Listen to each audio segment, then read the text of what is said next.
mes frères et sœurs, il nous arrive des fois de perdre la vie de prière. C'est-à-dire que tu ne pries plus comme avant. Toi-même, tu sens que tu n'as plus les mêmes aptitudes à prier Dieu comme avant. Tu pouvais prier toute une semaine, mais prier rien qu'un jour devient difficile. Lorsque tu perds la vie de prière et tu veux la retrouver, qu'est-ce qu'il faut faire? Car sachez, mes frères et sœurs, il n'y a pas d'alliance sans communion et il n'y a pas de communion sans dialogue. Et donc, il n'y a pas de communion sans prière. Un chrétien qui vit dans la communion avec Dieu prie. C'est l'un d'ailleurs des signes qu'un homme est en communion avec Dieu. Il prie, il prie, il prie. Le Seigneur est venu aujourd'hui t'aider à redécoller. Préparez-vous à redécoller. Alléluia. Voici ce qui arrive. Lorsque tu perds la vie de prière et tu te décides, je dois recommencer à prier. Rassure-toi que tu entres par la porte. La première chose, rassure-toi que tu entres par la porte qui est Jésus. Ce n'est ni par force ni par puissance. Il faudrait que Dieu te fasse grâce et il ne fait grâce qu'en Jésus-Christ. Donc si tu veux reprendre ta vie de prière sans compter sur Jésus, tu vas échouer. Tu veux échouer, c'est pourquoi tu échoues. Et tu échoues, pourquoi? Parce que tu veux entrer là où se trouve l'arche, mais sans passer par la porte du parvis. Seigneur, je ne prie plus. J'ai perdu ma vie de prière, mais je viens au devant de toi au nom de Jésus, restaure-moi. Ne viens pas avec ta propre volonté, tes propres décisions, ta propre discipline, ton propre programme. Désormais, je vais prier 4 heures du temps, je vais faire ceci. Si tu fais tout cela sans compter sur Jésus, tu vas abandonner. Chaque fois que nous perdons la vie de prière, en soi, nous perdons le chemin de la porte. Ta communion avec Jésus est perdue. Tu dois la retrouver.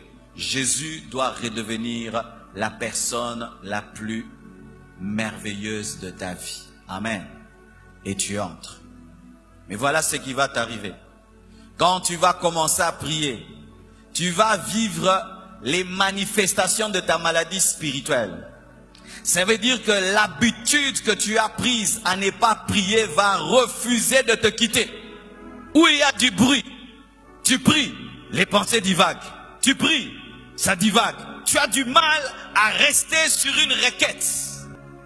Tu ne ressens même pas la présence de Dieu. Tu ne ressens même pas la gloire de Dieu. Tes pensées vont dans tous les sens.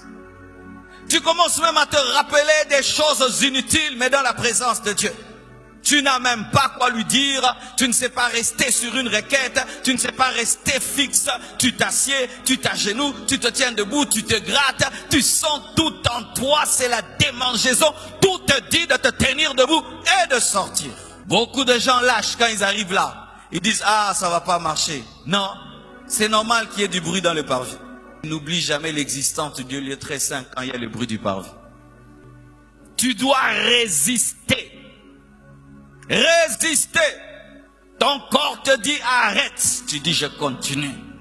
Les pensées vont dans tous les sens. Tu dis je continue. Je ne vais pas lâcher. Et voici une chose qu'il faut faire. Éteignez vos téléphones. Éteins ton téléphone. Ferme la porte. Chasse tout ce qui peut te distraire. Car si tu ne le fais pas, tu vas commencer la prière au parvis. Tu la finiras au parvis. C'est-à-dire tu feras une prière dans laquelle tes pensées n'étaient pas fixes, tu n'avais aucune joie, aucun plaisir dans cette prière. C'était lutte et forcing et forcing et forcing. Et quand tu finis la prière qu'à ce niveau-là, tu en sors insatisfait. Vous voyez, l'homme, il est fait de corps, d'âme et d'esprit. Lorsque tu pries au niveau du parvis, c'est une prière où tu sens ton corps. Tu pries mais tu n'as pas conscience du Saint-Esprit. Tu sens plus la fatigue de ton corps, que tu as faim si tu jeûnes, tu as sommeil, tu sens des trucs. Là, c'est ton corps, le parvis. Et voici ce qu'il faut faire pour vaincre quand tu as ce niveau-là. Tu dois aller au niveau de la cuve des reins. Si tu vas vers la cuve de rein, tu vas oublier toutes les femmes qu'il y a dans le parvis, les allers-retours des lévites, des sacrificateurs, les animaux qui font du bruit. Tu vas te laver. Voici, lorsque tu es distrait et que tu veux reprendre ta vie de prière, purifie-toi. Demande à Dieu pardon pour tous tes péchés. Concentre-toi sur ta vie et sur toi et Dieu. Regarde-toi dans le miroir. Amen. Hein? Mire-toi devant la parole de Dieu pendant que tu pries. Vois-toi devant Dieu. Qu'est-ce que Dieu me reproche? Oh Seigneur, pardonne-moi. Eux, ils étaient lavés par l'eau, mais nous sommes lavés par le sang de Jésus. Amen. Seigneur, pardonne-moi, efface mes péchés, parce que la culpabilité empêche d'être concentré. Amen. Et sentir que Dieu peut te reprocher des choses t'empêche d'être concentré. Et tu demandes à Dieu pardon pour tous tes péchés. Et tu te mets en ordre avec Dieu.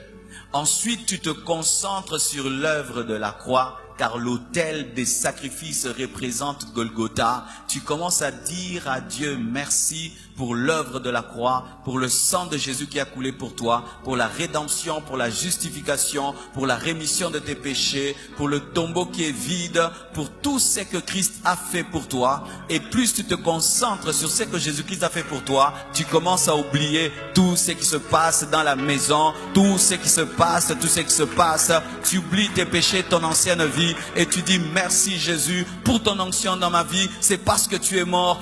Merci Jésus parce que tu as tout accompli. Tu as dépouillé les autorités, les dominations à la croix. Merci pour Golgotha. Tu es là. Et quand tu vas rester là, du coup, tu vas sentir, tu ne forces plus. Tu n'as plus de distraction. Parce qu'au niveau du lieu saint, il n'y a pas le bruit de l'extérieur. Et tout d'un coup, le chandelier, le Saint-Esprit commence à te guider. Tu as déjà vécu ça? Où tu commences la prière, c'est le forcing, et tu pries même en langue, mais langue en oranzoto, tu pries, et puis même la plupart de nos cultes commencent comme ça. Et ça, tu peux vivre ça dans ta chambre, toi-même dans ta chambre. Mais le problème de beaucoup de chrétiens, c'est quand vous luttez là, le corps vous tient, vous distrait. Vous dites, Amen. Non, continue jusqu'à percer. Et quand tu perces, tu commences à entendre la voix du Saint-Esprit. Le Saint-Esprit commence à te parler. Il commence à te dire des choses. Tu sais que tu as telle destinée? Ah, c'est vrai. Oui. Tu sais que la Bible dit, le chandelier commence à éclairer le pain de proposition, car le pain représente aussi la parole. En ce moment-là, tu n'as plus faim.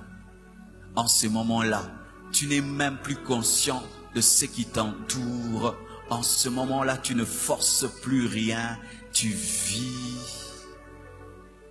une prière qui ne vient plus du corps, mais qui vient de ton âme. Ton âme devient d'accord avec la prière. Parce qu'au niveau du parvis, ton âme ne veut pas prier. C'est pourquoi David dit, réjouis-toi, ô mon âme. Il ordonna à son âme. Pourquoi? Parce que l'âme peut refuser. Alléluia. Ton âme refuse, ton âme aimerait que tu te lèves, que tu sortes de la chambre, que tu ailles te promener, que tu regardes la télévision, que tu appelles au téléphone. Mais ton corps est à genoux, mais ton âme ne veut pas. Qui a déjà vécu ça? Mais si tu continues, tu perces spirituellement, ton âme maintenant est d'accord. Et là tu t'agenouilles. Tu pries, tu penses que tu n'as pas prié longtemps.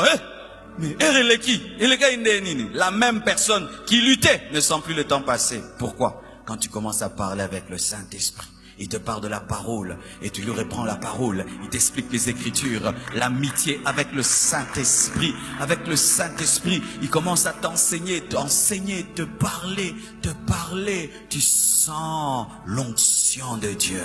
Mais beaucoup de chrétiens aussi, quand ils arrivent ici, ils s'arrêtent là. Il a la révélation de la parole, l'Esprit lui donne la parole, l'Esprit le oint, il s'arrête là. Mais il oublie une chose. Il oublie l'autel de parfum. L'autel de parfum, c'est l'intercession et l'adoration. Lorsque tu vis des grands moments dans la présence de Dieu, n'oublie jamais les autres et n'oublie jamais ton grand Seigneur que tu dois adorer. C'est pourquoi, frères et sœurs, le plus haut niveau de la prière, C'est lorsque tu t'oublies toi-même, tu commences à penser aux autres et tu commences à adorer ton maître qui t'a choisi. Et l'Esprit de Dieu vient maintenant. Lorsqu'il t'enseigne, il te parle. Le chandelier te conduit vers l'autel de parfum, te conduit vers Jésus. Adore Jésus. Tu commences à adorer Jésus. Tu ne l'adores pas avec des mots, mais ton cœur, tu ressens de l'amour pour lui. Amen. Hein? Comme si tu parlais à un homme, tu parlais à une femme, tu ressens quelque chose. Des fois même tu peux être étonné, tu pleures, tu dis, oh nini mona ole laboué. Alléluia. Et c'est comme l'eau. Tu sens des larmes qui coulent de tes yeux. Et il te pousse à intercéder pour les autres. Prie pour ce frère-là.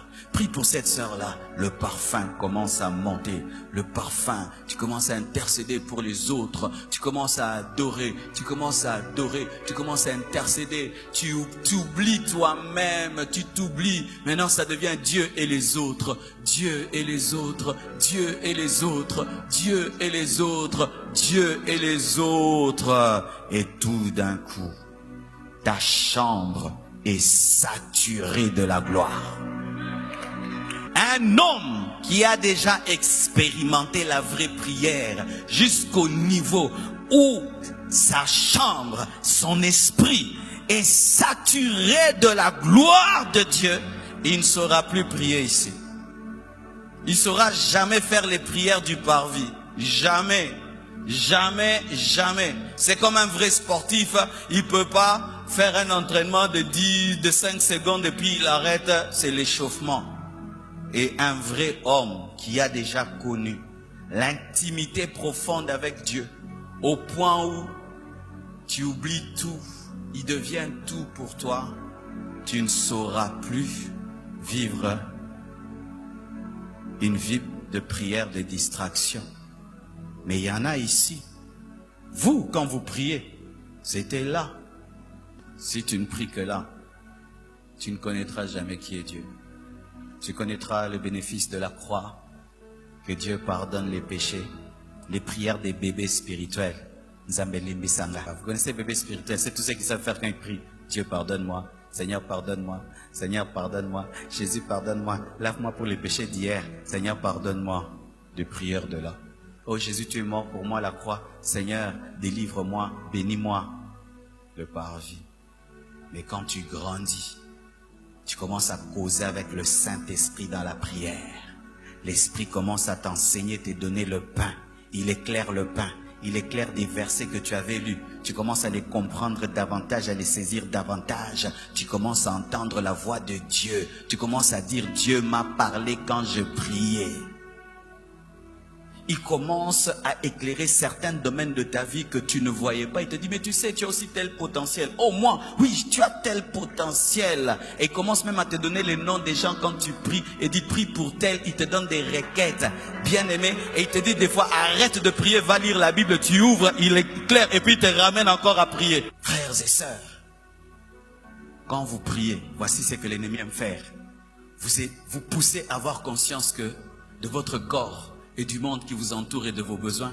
Parce qu'il sait que si vous laisse prier, si vous laisse, vous découvrirez que vous avez le meilleur ami qui vit en vous.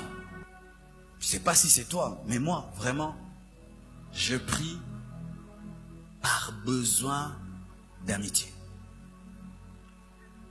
Quand je ne prie pas profondément, je me sens comme si je suis en train de mourir parce que mon ami Jésus, je n'ai pas été trop profond avec lui.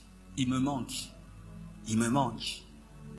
Persévère. Le téléphone se radaka. Le bruit entre. Tu fermes. Tu es fatigué d'être debout, tu t'agenouilles. Tu es fatigué de t'agenouiller. Tu pries même allongé. Fatigué de t'allonger debout. Dieu voit, cet enfant me cherche. Pouf, l'Esprit de Dieu commence à te parler. L'Esprit de Dieu commence à t'enseigner. L'Esprit de Dieu commence à te révéler les choses. Il commence à te donner des requêtes. Il te pousse dans l'adoration. Et l'adoration t'amène dans la gloire. Et la gloire, chaque fois qu'elle descend, transforme l'homme qui la vit. La gloire est venue sur Moïse, son visage a rayonné. Mais nous, ce n'est pas seulement le visage qui rayonne, toute notre vie rayonne. Car Jésus sur la montagne de la transfiguration, ce n'est pas seulement son visage qui a rayonné, tout en lui a rayonné. Tel il est, tel nous sommes.